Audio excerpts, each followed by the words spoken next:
Hello everyone, welcome to MS education TV. इस video में आपको क्लास 11th फिजिक्स का कंप्लीट सोल्ड क्वेश्चन पेपर देखने को मिलेगा।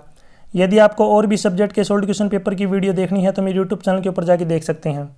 और यदि आपको PDF डाउनलोड करनी है तो डायरेक्ट गूगल के ऊपर टाइप कर सकते हैं www.mseducationtv.com। यहाँ पे जो है कुछ इंस्ट्रक्शन दिए गए हैं। इसमें सबसे पहला जो सेक्शन है सेक्शन ए, बहुविकल्पीय प्रश्न यानी कि मल्टीपल चॉइस क्वेश्चन जो इनको हम डिस्कस कर लेते हैं। इसमें फर्स्ट क्वेश्चन है, a car accelerated from rest at 2 metre per second square, how far will it travel in 5 second. एक कार की जो एक्सेलरेशन दे रखी है और टाइम दे रखा है, तो यहाँ पे आपकी जो है आपको डिस्टेंस निकालनी है। यहाँ पे जो है कार जो है रेस्ट से स्टार्ट हो रही है, तो रेस्ट का मतलब जो इनिशियल वेलोसिटी है कि अपने पास है 0। अपने पास जो एक्सेलरेशन है ये है 2 metre per second square, time अपने पास दे रखा है 5 सेकंड। तो यहाँ पे आपको जो है फॉर्मूला यूज़ करना है डिस्टेंस का, S is equal to ut plus में हाफ AT स्क्वायर। इनिशियल जो वेलोसिटी है यहाँ पे 0 है, टाइम अपने पास दे रखा है 5 सेकंड, प्लस में हाफ एक्सेलरेशन अपने पास 2, टाइम का स्क्वायर यानी कि 5 का स्क्वायर। अब देखिए 0 की 5 से मल्टीप्लाई करेंगे तो अपने पास अपने जो है क्या हो जाएगा 0, 2 से 2 कट जाएगा, यहाँ पे बचेगा 5 का स्क्वायर, 5 स्क्वायर। और 5 स्क्वायर का मतलब क्या होता है 25। और ये जो डिस्टेंस आएगी किस में आएगी, मीटर में। 25 मीटर जो अपना राइट आंसर होगा। जो क्वेश्चन नंबर फर्स्ट का जो है बी ऑप्शन क्या हो जाएगा अपना राइट। नेक्स्ट है question second, a particle completes circular path of radius R, displacement of particle will be. यानी कि एक जो पार्टिकल है वो सर्कुलर जो है घूम रहा है, यानी कि जो पार्टिकल है यहाँ से स्टार्ट हुआ, इस साइड जा रहा है, घूम के वापस आ गया। तो यहाँ पे बताना है उसकी जो है डिस्प्लेसमेंट क्या होगी।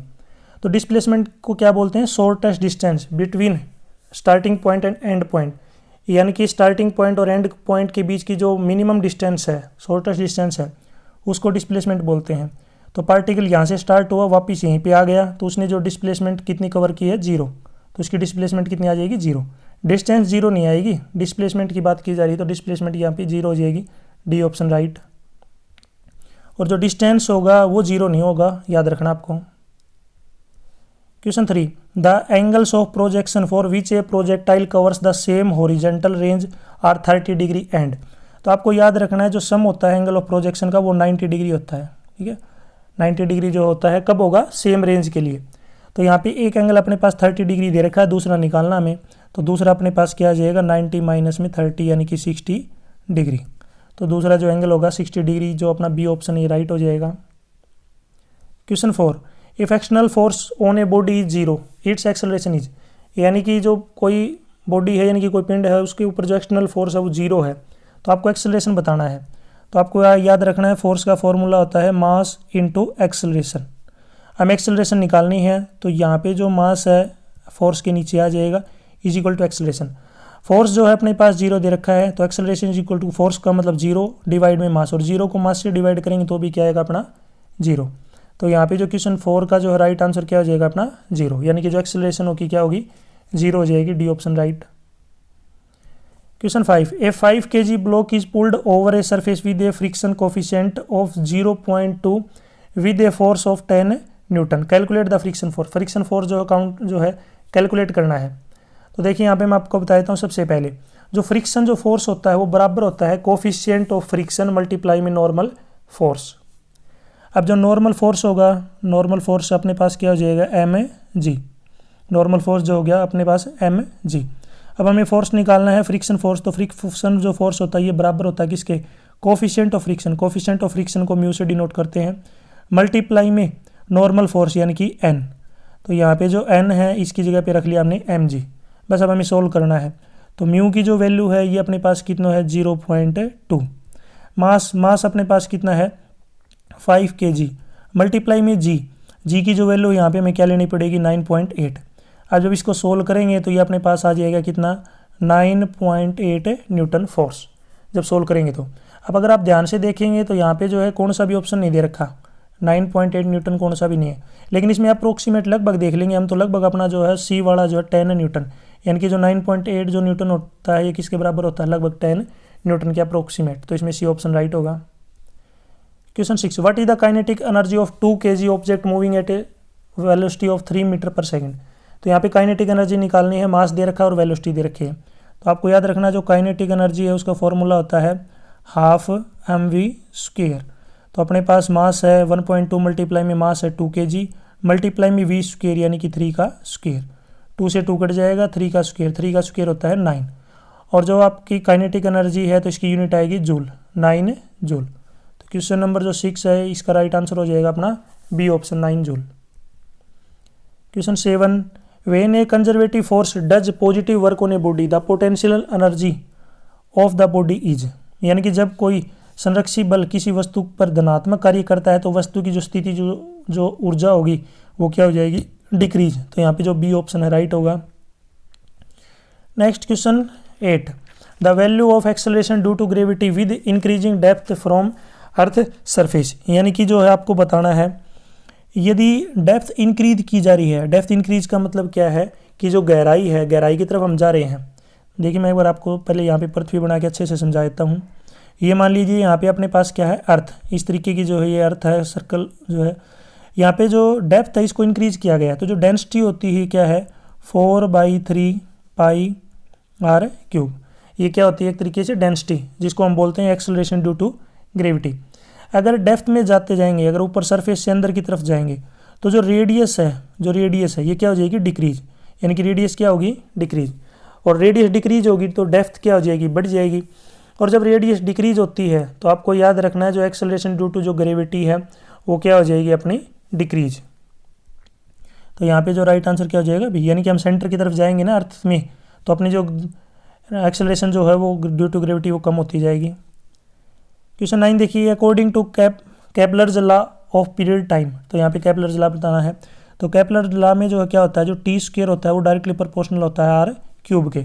लेकिन अगर आप ध्यान से देखेंगे तो इसमें कौन सा भी ऑप्शन सही नहीं है। कहीं आप बी को सोच रहे हो, बी वाला जो ऑप्शन गलत है क्योंकि यहाँ पे अकेला t दे रखा है। तो अगर यहाँ पे कोई स्क्वायर होता है तो आगे जाके स्क्वायर रूट हो जाएगा।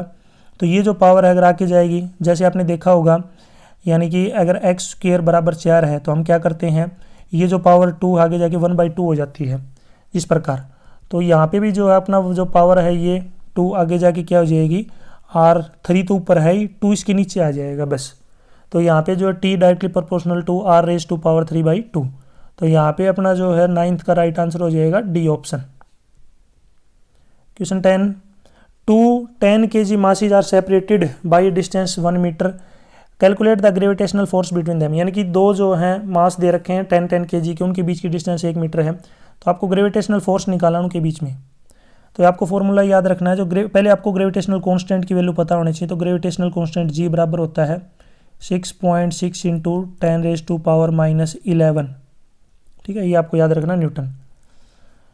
यहाँ पे अगर हम बात करेंगे, अगर आप इसको ए ऑप्शन को अगर टिक लगाते हैं तो ये गलत है, ये तो ग्रेविटेशनल कांस्टेंट की वैल्यू है, हमें तो जो है ग्रेविटेशनल फोर्स निकालना है। तो ग्रेविटेशनल फोर्स का फॉर्मूला होता है F = G m1 m2/r², ये फॉर्मूला होता है।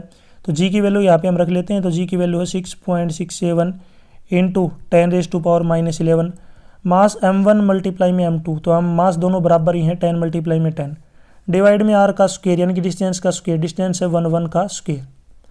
तो अब इस 1 का स्क्वायर तो 1 ही रहेगा, ऊपर वालों की जब आप मल्टीप्लाई करेंगे तो देखिए 10 और 10 क्या हो जाएंगे 100, और 100 जो है ऊपर 10⁻⁻11 में जाके जब उसकी +2 पावर ऐड हो जाएगी तो ये -11 की जगह -9 हो जाएगा। तो यहाँ पे जो है अपना क्वेश्चन नंबर 10 का जो राइट आंसर हो जाएगा सी ऑप्शन। मैं आपको फिर से बता देता हूँ, 6.6 × 10⁻⁻11 है, और इसको जब 100 से मल्टीप्लाई करेंगे तो ये दोनों पावर जुड़ जाएंगी, तो ये 11 जो है -9 में कन्वर्ट हो जाएगा। Question 11, if a wire is stretched to double its length then Young's modulus of elasticity will be, यदि एक वायर को बढ़ा के जो है उसकी लंबाई को डबल कर दिया, जैसे एक वायर है इसको बढ़ा के जो डबल कर दिया, तो उसकी जो यंग मॉडुलस ऑफ इलास्टिसिटी पे क्या जो है फर्क पड़ेगा, क्या प्रभाव पड़ेगा। तो उस पर जो है कुछ प्रभाव नहीं पड़ेगा, वो अनचेंज रहेगी। अनचेंज का मतलब क्या है, सेम, यानी कि रिमेन अनचेंज्ड, सेम रहेगी। क्यों रहेगी, क्योंकि जो यंग मॉडुलस ऑफ इलास्टिसिटी होती है वो डिपेंड करती है किसके ऊपर है, मटेरियल के ऊपर, और यहाँ पे मटेरियल जो है सेम रखा गया है। Question 12, 2 soap bubbles have the radii in the ratio, यानी कि दो जो सोप बबल है उनकी रेडियाई है 2:1। आपको बताना है find the ratio of excess pressure inside दम, उनके अंदर जो एक्सेस प्रेशर है उनके बीच का रेशियो निकालना है। तो आपको याद रखना है जो एक्सेस प्रेशर होता है उसका फॉर्मूला होता है P = 4T/R। तो इसका मतलब हम कह सकते हैं कि P जो है वो इन्वर्सली प्रोपोर्शनल है R के या फिर डायरेक्टली प्रोपोर्शनल है 1/R के। तो यहाँ पे अपने पास रेशियो दे रखा है किसका R1/R2, इनका रेशियो अपने पास कितना 2/1। अब हमें P1 रेशियो P2 निकालना है। तो देखिए यहाँ पे मैं लिख लेता हूँ P1/P2।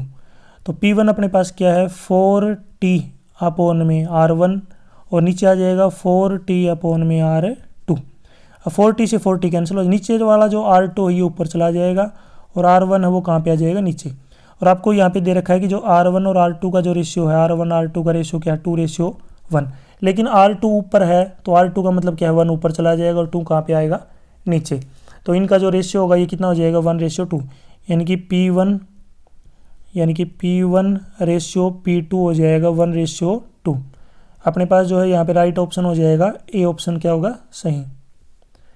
Question 13, after terminal velocity is reached the acceleration of a body falling through the viscous fluid is. तो ये क्या हो जाएगी यहाँ पे 0, ए ऑप्शन। यदि शांत द्रव में जो है सीमांत वेग से गिरने वाले पिंड का जो त्वरण हो क्या होगा एक्सेलरेशन क्या होगा 0। Question 14, an adiabatic process occurs at, यानी कि एडियाबेटिक जो प्रोसेस है वो कब होती है जब हीट क्या हो अपनी कांस्टेंट हो यानी कि फिक्स हो। एडियाबेटिक जो प्रोसेस होती है उसके अंदर हीट कांस्टेंट रहती है। यहाँ पे देखिए अपने पास रीजन असर्शन वाले क्वेश्चन दे रखे हैं। ए आपको तभी सिलेक्ट करना जब ए और आर दोनों सही हैं और आर जो है करेक्ट एक्सप्लेनेशन हो ए की। ए का मतलब असर्शन, आर का मतलब रीजन, और जो पहला ए है ये अपना ऑप्शन का नाम है। बी का मतलब है कि ए और आर दोनों सही हैं और आर जो है करेक्ट एक्सप्लेनेशन नहीं है कि। सी आपको तब सिलेक्ट करना जब ए तो ट्रू हो और आर फॉल्स हो। डी आपको तब सिलेक्ट करना जब ए फॉल्स हो और आर फॉल्स हो, दोनों फॉल्स हो।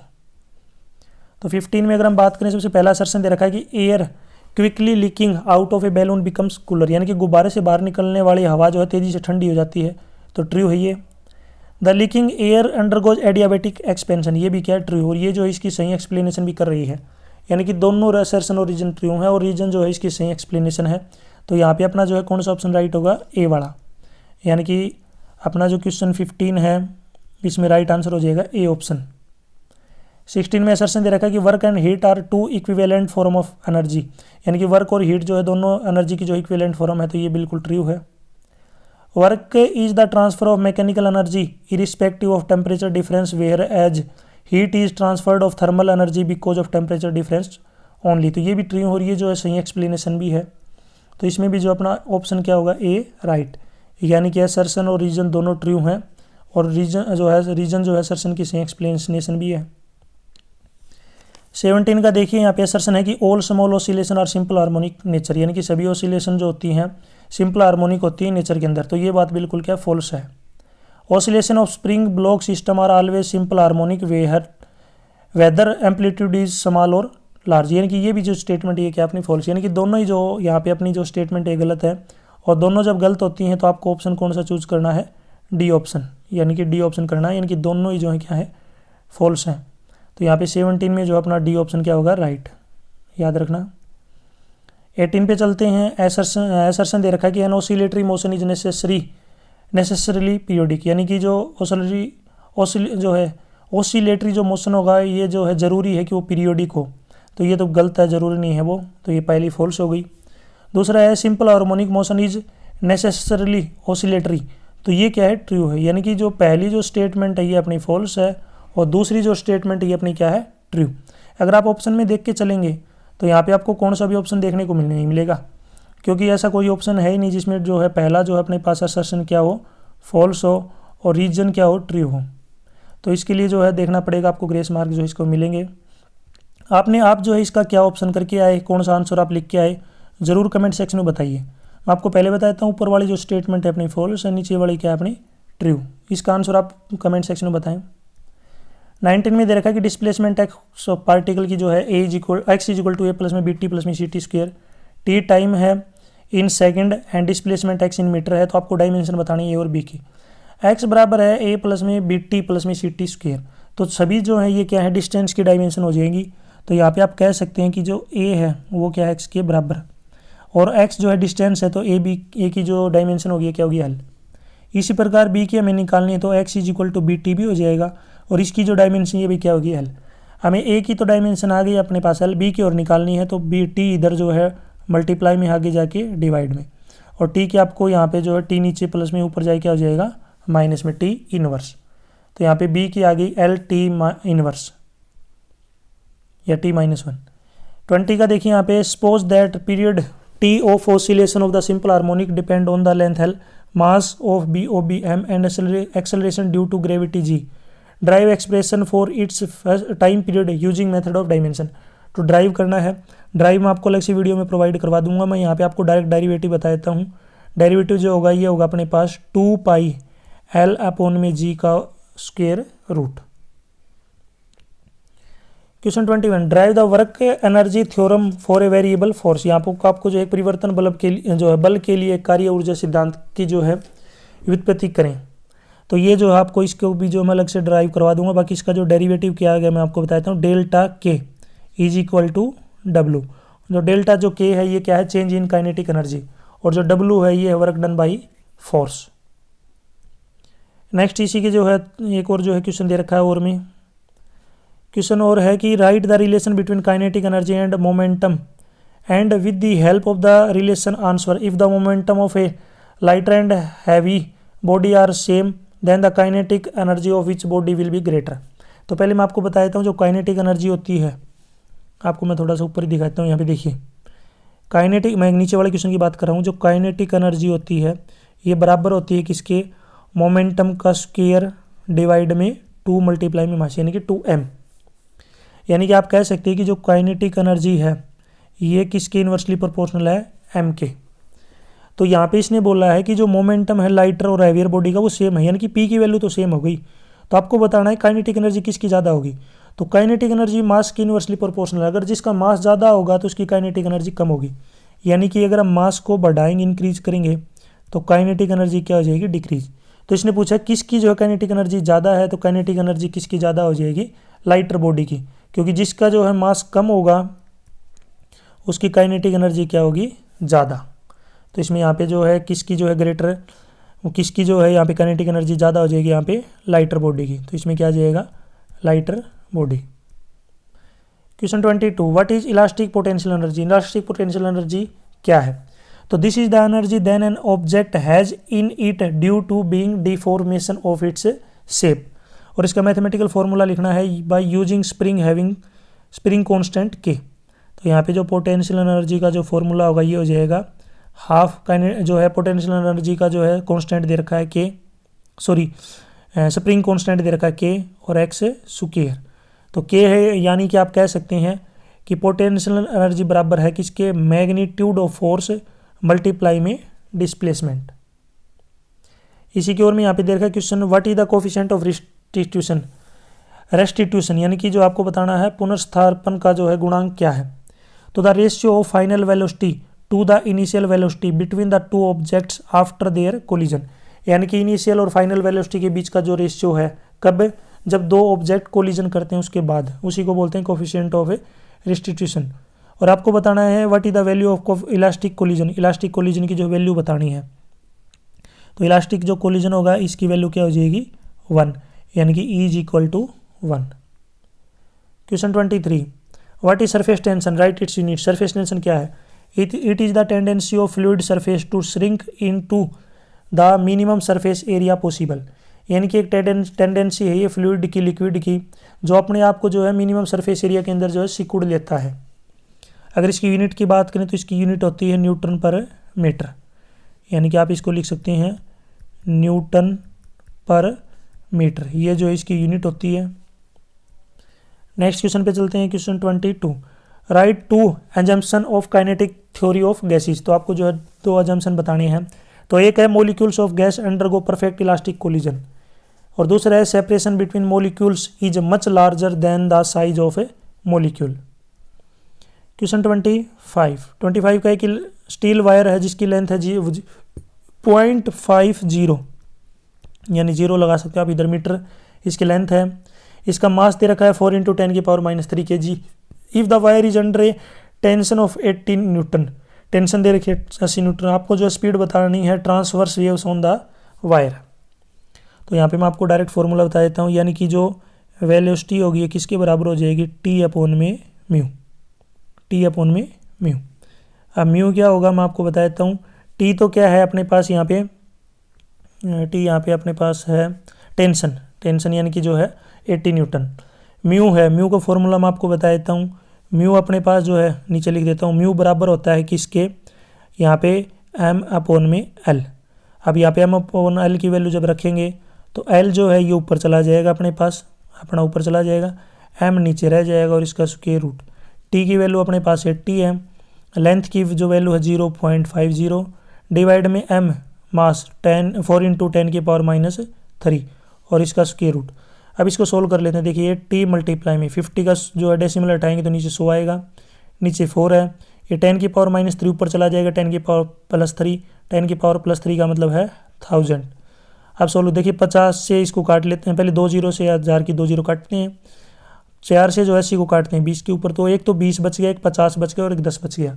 20 और 50 की मल्टीप्लाई 1000, 1000 की 10 से मल्टीप्लाई करेंगे 10,000 और 10,000 का जो स्क्वायर रूट होता है ये कितना होता है 100। और इसके आगे स्पीड के लिए जो है क्या आ जाएगा, वेलोसिटी के लिए मीटर पर सेकंड। नेक्स्ट देखिए यहाँ पे शॉर्ट आंसर टाइप की क्वेश्चन दे रखी है कि an object is moving with a constant acceleration, draw time acceleration, time velocity, time displacement graph. तो यहाँ पे तीनों ग्राफ ड्रा करने हैं। सबसे पहले मैं यहाँ आपको दिखा देता हूँ, टाइम एक्सेलरेशन जो ग्राफ होगा वो इस तरीके का होगा, ठीक है, यानी कि जो टाइम एक्सेलरेशन जो ग्राफ होगा ये इस तरीके का आएगा आपका, बिल्कुल चेंजमेंट नहीं होगी। टाइम वेलोसिटी की ग्राफ की बात करें तो मैं यहाँ पे नीचे बना देता हूँ, टाइम वेलोसिटी जो ग्राफ होगा, टाइम जो वेलोसिटी जो ग्राफ होगा इस प्रकार जो है पैरेलल चलेगा, ये लाइनें क्या होंगी पैरेलल। अगर टाइम डिस्प्लेसमेंट ग्राफ की बात करें तो ये जो आपका इस तरीके का जो है यहाँ पे आपको ग्राफ देखने को मिलेगा, ठीक है, यानी कि इस तरीके का जो आपको ग्राफ ये देखने को मिलेगा।